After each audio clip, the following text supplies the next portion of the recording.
Economic जो outlook होता है, वर्ल्ड इकोनॉमिक आउटलुक भारत के लिए भी एक बहुत बड़ी प्रोजेक्शन कहीं न कहीं किया गया है। मेरे दोस्तों, आप हमें सभी को जानना होगा कि आईएमएफ जो होता है पूरी दुनिया की जो आर्थिक ग्रोथ होता है, यानी इकोनॉमिक जो ग्रोथ रेट होता है कि एक साल में किसी भी देश की अर्थव्यवस्था का जो जीडीपी का ग्रोथ रेट होगा वो कितना होगा, कैसे होगा, किस क्षेत्रों में क्या उन्नति की जा रही। ये रिपोर्ट जो होता है वर्ल्ड इकोनॉमिक जो आउटलुक रिपोर्ट होती है आईएमएफ के द्वारा पेश किया जाता है या पब्लिश की जाती है। बार बार आपसे एग्जाम में पूछी जाती है कि वर्ल्ड इकोनॉमिक आउटलुक जो रिपोर्ट होती है वह विश्व की कौन सी संस्था जो होती है इसे पब्लिश करती है, तो इसका आंसर हो जाएगा आईएमएफ, इंटरनेशनल मॉनेटरी फंड।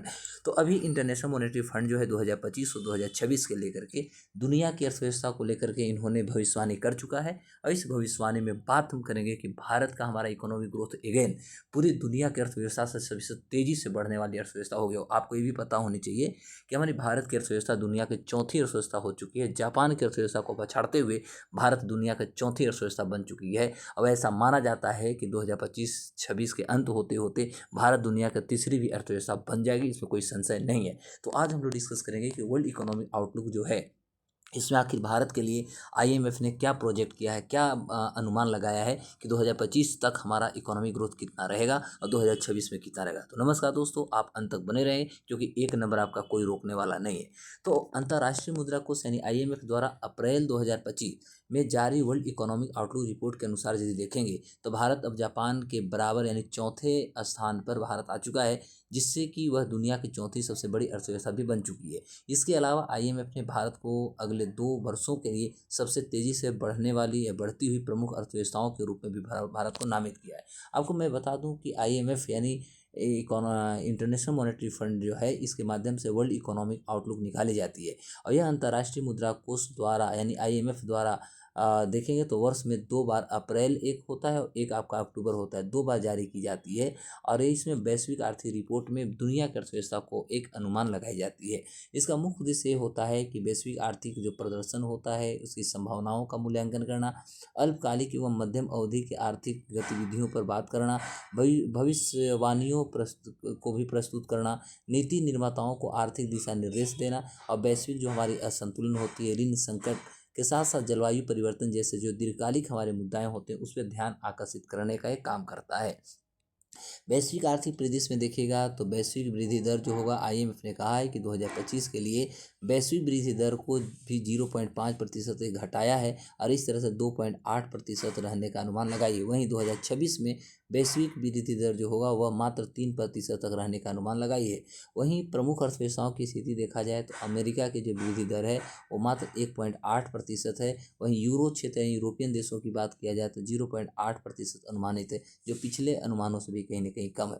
वहीं विकासशील देशों की बात करते हैं तो उभरती एवं विकासशील अर्थव्यवस्थाओं की वृद्धि दर लगभग 3.7% अनुमान लगाई गई है, जो पहले से थोड़ा सा अनुमान कम है।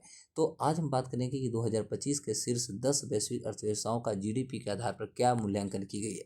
तो दुनिया के पहला जो अर्थव्यवस्था है वो आपका यूनाइटेड स्टेट्स ऑफ अमेरिका है, जिसका अभी जीडीपी लगभग $30.34 ट्रिलियन का है और 2025 में इसको प्रोजेक्ट किया गया। इसका रियल जीडीपी जो होगा वह 2.70 रहेगा और यहाँ का जीडीपी जो पर कैपिटा है वो करंट प्राइस पर देखिएगा तो लगभग 3051 यानी 30.51 हज़ार है। वहीं दूसरा आपका चाइना का स्थान आता है, इसका जो इकोनॉमी है $19.53 ट्रिलियन का है। और तीसरा जो होता है जर्मनी का है, जिसका इकोनॉमी $4.92 ट्रिलियन का। और इंडिया हमारा जो है $4.39 ट्रिलियन का हो चुका है। इस तरह से भारत दुनिया के चौथी अर्थव्यवस्था बन गई है और जापान जो चौथी थी अभी 5वीं पर आ गई, क्योंकि इनकी अर्थव्यवस्था जो है $4.27 ट्रिलियन का है। और छठे स्थान पर आज भी इंग्लैंड बना हुआ है जो $3.73 ट्रिलियन का है। फ्रांस भी अपने सेम स्थान पर बनी हुई है, सातवां $3.28 ट्रिलियन का है। इटली का $2.46 ट्रिलियन। कनाडा की बात किया जाए तो $2.33 ट्रिलियन और 10वें स्थान पर ब्राज़ील है और ब्राज़ील का देखेंगे तो $2.31 ट्रिलियन है। इस तरह से दुनिया के 10 जो है सबसे बड़ी अर्थव्यवस्थाओं को आईएमएफ ने बताया है। भारत की आर्थिक वृद्धि और भविष्य की संभावनाओं पर भी फोकस की गई है।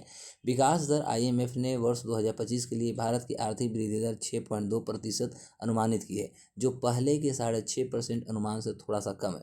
वहीं 2026 के लिए यह भी दर जो होगा 6.2% अनुमानित लगाई गई है। वहीं वृद्धि के कारक की बात करें तो ग्रामीण क्षेत्रों में भारत में देखिएगा तो निजी खपत और निवेश भारत की आर्थिक वृद्धि को एक प्रमुख चालक यानी ड्राइवर के रूप में काम कर रहा है।